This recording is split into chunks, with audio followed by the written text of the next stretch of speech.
Hello, every wasteland buddy. Well, behold, finally I start my strategy and tips series of Fallout Shelter. By the way, if you're interested in this intro song, then I'll mention it in the description of the video. Okay, so anyway, I'm recording this on my Samsung Galaxy S5. I'm using Samsung's SideSync software, which mirrors my phone on the desktop, and then of course I record the desktop with NVIDIA Shadowplay. That's how we're seeing it right now. All right, let's hop right into the app. I've already downloaded it. It's pretty easy and obvious how to download an app, so I'm not going to go through that.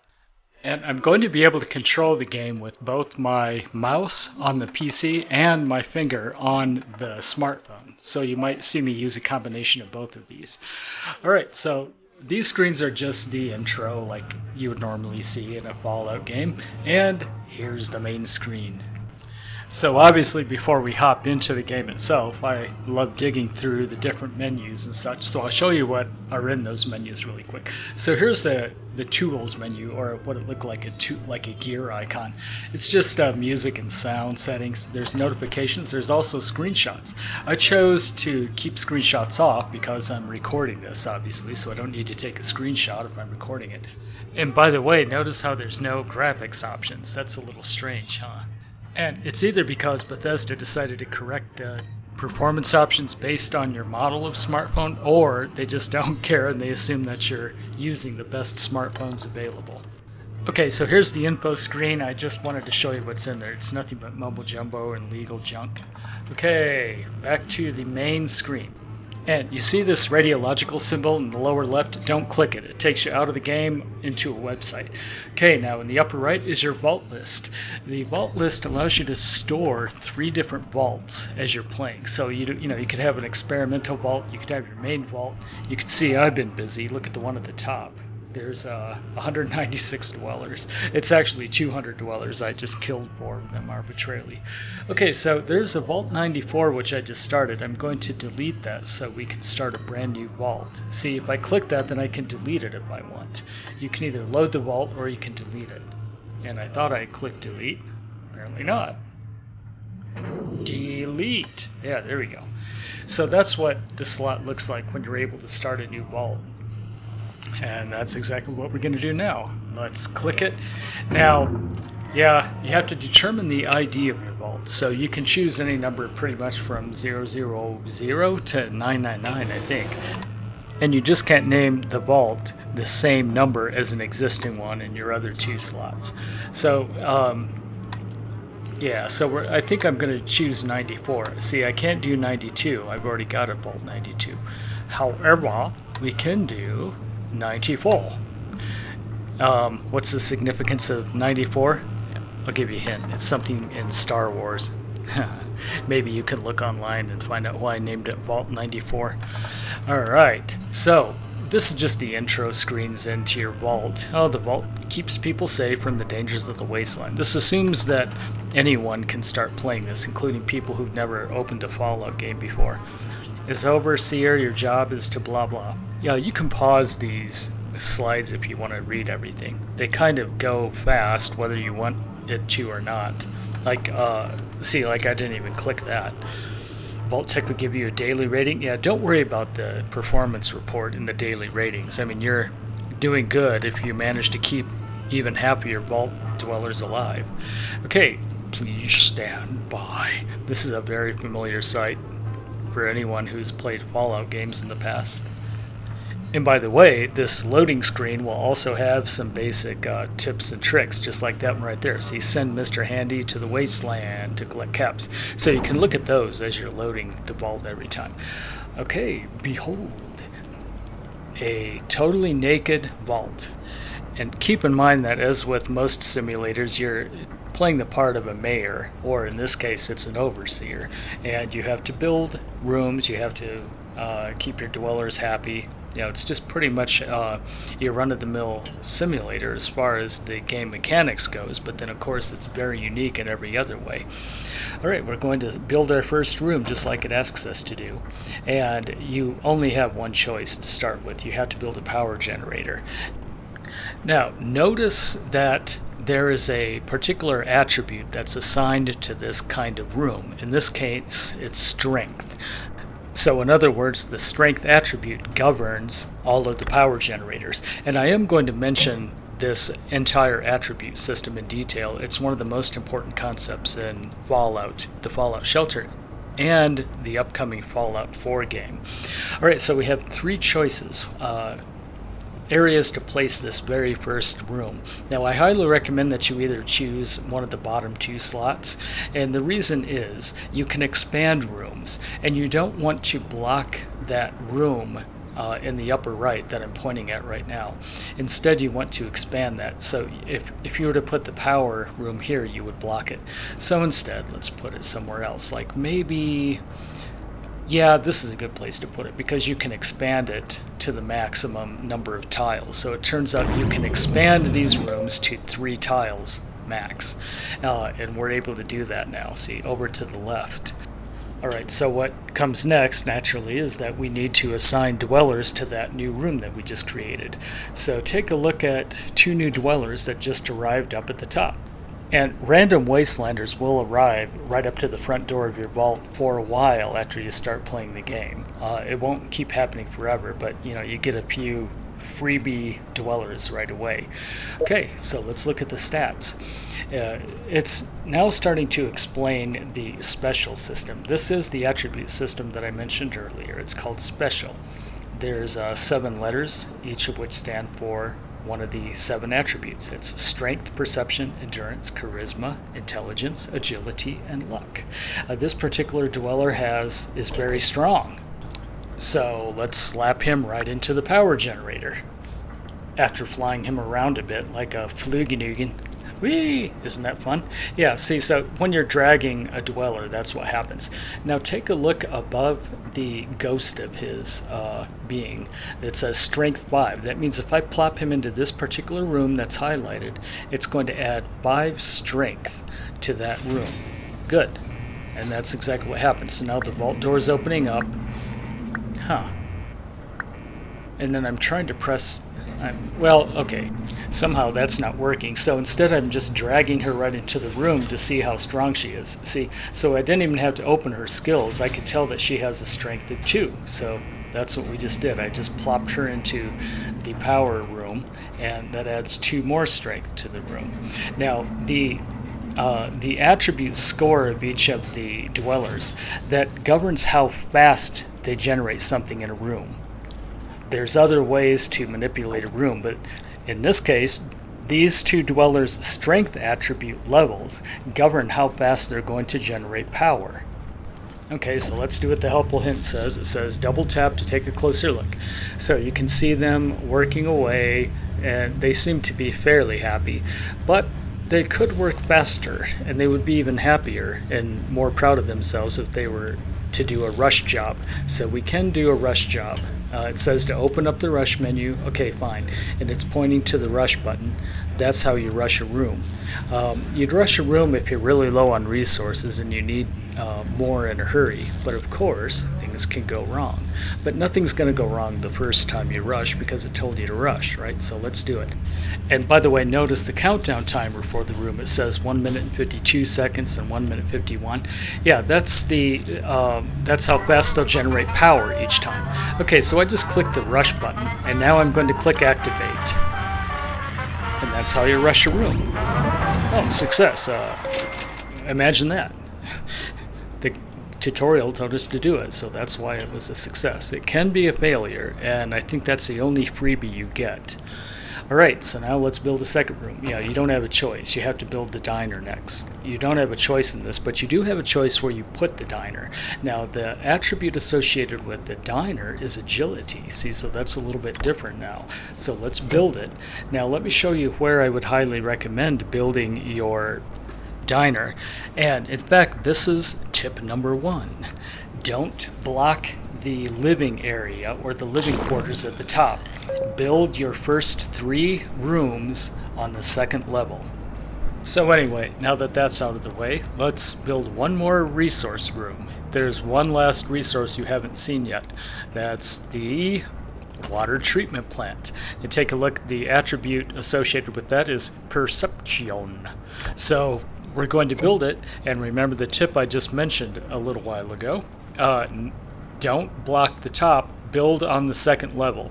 But now here's another tip related to the first tip. Not only should you not block anything on the first level, don't block your power generator either. The reason is the power generator or power resources are the most important resource in the game. So you want to be able to expand this power generator room all the way up to 3 tiles. So the diner isn't that important right now, so you can build right here. And that's where I recommend building it. Building it away from the power generator, maybe attach it to the diner. Keep this open, remember. This is the first level. Build on the second level, not the first level.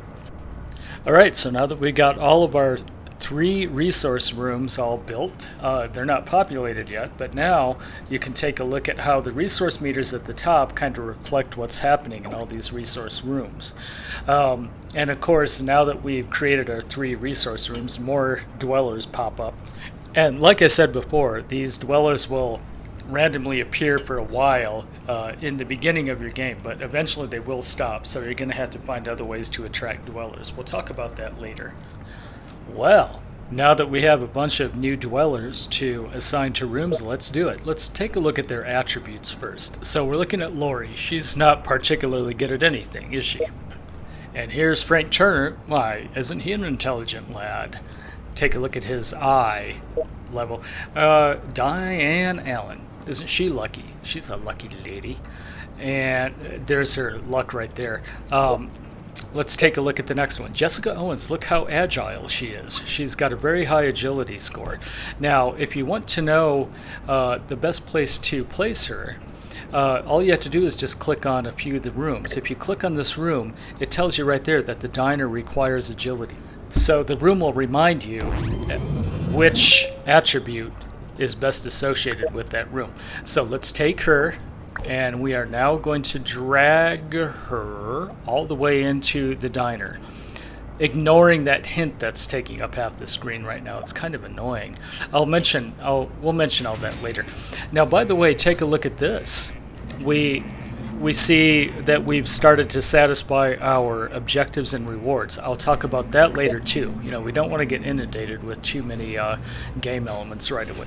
Okay, so this is Teresa Adams. She is very perceptive. She had a pretty high perception score. So we'll do exactly what we did again, and the helpful hint popped up again, just like last time. I'll explain this later on.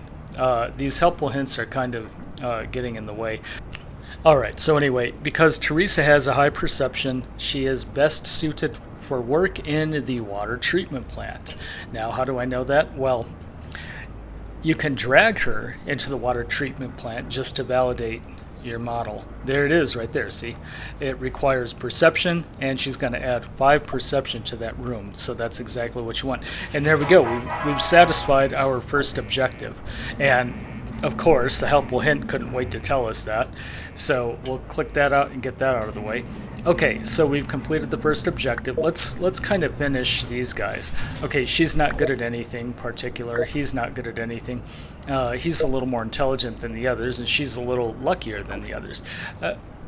So let's just get them assigned to a room, even if they don't necessarily do the best job, ignoring that helpful hint again for the 3rd time. Man, I didn't realize how annoying those helpful hints are.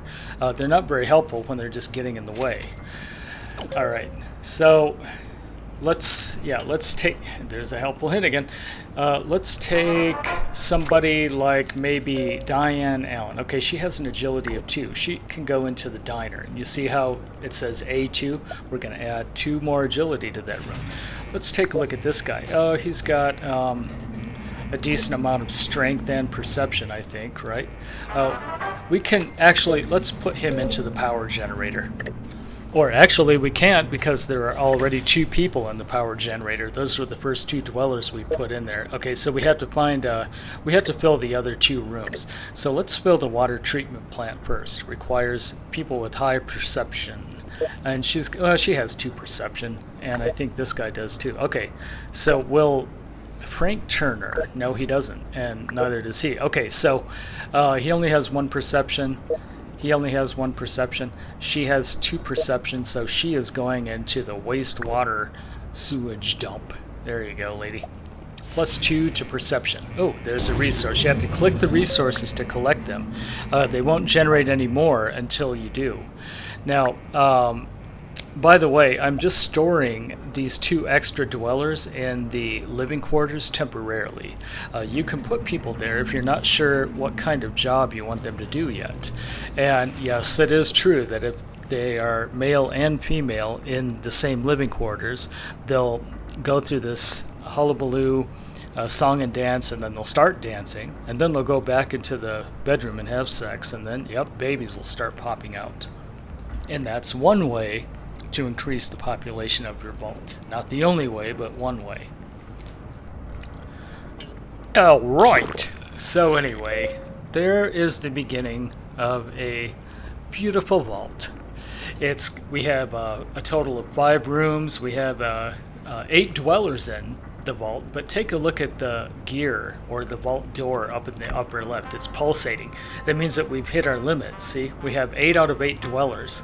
Now, this is why I wanted you to keep the living quarters free and open for expansion. So, in fact, the helpful hint pops up and tells us, add more living quarters. Oh, here comes another vault dweller. So we can't add him yet. We can't put him in there, and we can't put him anywhere else. It wouldn't even let us add him to the vault until we add more space for him. So the gear in the upper left, the vault door or the gear icon now says 8+1. That means that we have another person waiting outside. All right, so the next thing we're going to do is expand. This is our first room that we're going to expand. It only cost 130, so that's a good idea to do that now. So we click. It now doubles the size of the room. We'll be able to expand it 1 more tile for a total of 3 tiles, but take a look at the room. It changes the appearance of it a bit too. Now, in addition to expanding the room to the left or right, you can also upgrade the room, which upgrades it deeper into the earth. And I will explain that hint later too. We don't want to get overwhelmed by helpful hints, right? So let's take a look at Samuel Adams. What's his name? Oh, Samuel Baker. Hey, it was close. Okay, so it looks like he had a higher perception score than someone that is already in the water treatment plant. So, yeah, he has a perception of, it looks like 3. Now, by the way, you can click right on these letters and it'll tell you over to the right exactly what the numbers are if you can't visually determine that yourself. So he has a perception of 3. She only has a perception of 2. See? So, right there. So that means that he would do a better job in the water treatment plant than she would. So we're going to take him, drag him over here, and take a look at the visual cue above him. It says you'll be adding 1 perception to the room by replacing the 2. And that's exactly what we're going to do. So we just plop him in there, and it replaces her with him. And now what she will do, she will start just wandering the vault aimlessly until you give her a job to do. And that's what she's doing right now. She's just like walking around. And you'll see Samuel Baker plop right into the wastewater treatment plant. Okay, now, by the way, notice that we now have 9 vault dwellers. Let's take a look at the list to see how many we created. We created an extra 9 spaces. That's good. Now, notice it didn't add 8 more spaces. We had 8 to begin with, and it didn't double that. It more than doubled that because we expanded the room. So when you expand rooms to 2 or 3 tiles, it makes them even more efficient. And like I just mentioned a minute ago, not only can you expand rooms up to 3 tiles, you can also upgrade them with this upgrade button. And there it is right there. See, so we can upgrade the living quarters like deeper. And it tells you just what kind of features will be added if you upgrade your rooms. And you can upgrade each room twice. Like for instance, if we upgrade the power generator, it'll generate more power each time you collect the resources. That's how it works. So expanding and upgrading rooms governs how much you produce each time you collect resources, and then the skill of each of your workers in that room determines how quickly you collect resources. Oh look, it's another wastelander who wants to get into my panties. Okay, she has pretty much 2 of everything, but she's not very lucky, so she doesn't really belong in here. And take a look in the lower right. Somebody just leveled up to level 2. Let's go into her stats really quick. See, so it increases her hit points whenever Dweller levels up. She's still pretty happy, but at least we've increased her hit points because now she's level 2. That's going to be important later on, as you will discover. And by the way, in addition to looking at all of her different attributes, you can also, from this screen, you can also pump her full of stim packs. You can also inject her with radaways in case she's irradiated. Radiation will show up as a red sub bar on this main bar here. And I'll explain more about that in the next episode because no one's getting irradiated yet. At the beginning of the game, you don't have to worry about radiation. Okay, so anyway, then in addition to those, you can also dress her with an outfit by pressing this button, and you can also equip her with a weapon over there. Now if you click this, it just shows that she's wearing a vault suit, obviously, and right now for combat she's only using fist, because after all she only has 1 fist, right? Alright, let's head out. Oh, we have some resources to collect. This one, and the power just popped too. And take a look at our resources. We're doing great on power, we're doing okay on food and water. We'll work on those in a little while, but for now, let me take you into the objective screen. The objective screen is a very important part of the game because it's right here, by the way. It's like the ribbon or the reward ribbon icon. This objective screen allows you to collect caps when you complete an objective, but look over here, it also lets you collect lunch boxes in some cases. So you can collect 25 caps if you send 1 dweller out into the wasteland. If we collect 50 water, we're going to net a new lunchbox. So lunchboxes are essentially reward kits that will net you new resources, or it might net you a new weapon. It might give you some new apparel, and you might even attract a brand new dweller into your vault. So let's level this guy up too. We're going to work on those objectives, and we will complete one of them so we can win a lunchbox, and then we'll open it up and see what comes spilling out of it. Okay, so anyway, notice our food resources. They're pretty low right now, so we're going to rush the job. There's a 29% chance that we're going to fail, but let's try it anyway. Oh, shit. Yay, hey, imagine that. We successfully rushed 1 room, and we get a lunchbox. There's our lunchbox. And there's the helpful hint that tells us that we got a lunchbox. And now take a look at our Pip-Boy. It shows that we now have 1 lunchbox. When it says 1, that means it's a new lunchbox. So we'll go into the lunchbox screen in a second. Now remember, this is the objective window. And then this is the lunchbox window right here. Aha. Now by the way, don't buy any lunchboxes. Just keep playing the game for free. There's plenty of things you can do without spending a cent in this game. Okay, we're just going to drag the lunchbox into there, and it unlocks. And what do we get? We're probably going to get some resources. And remember, we could also get a weapon or apparel. We got water, okay.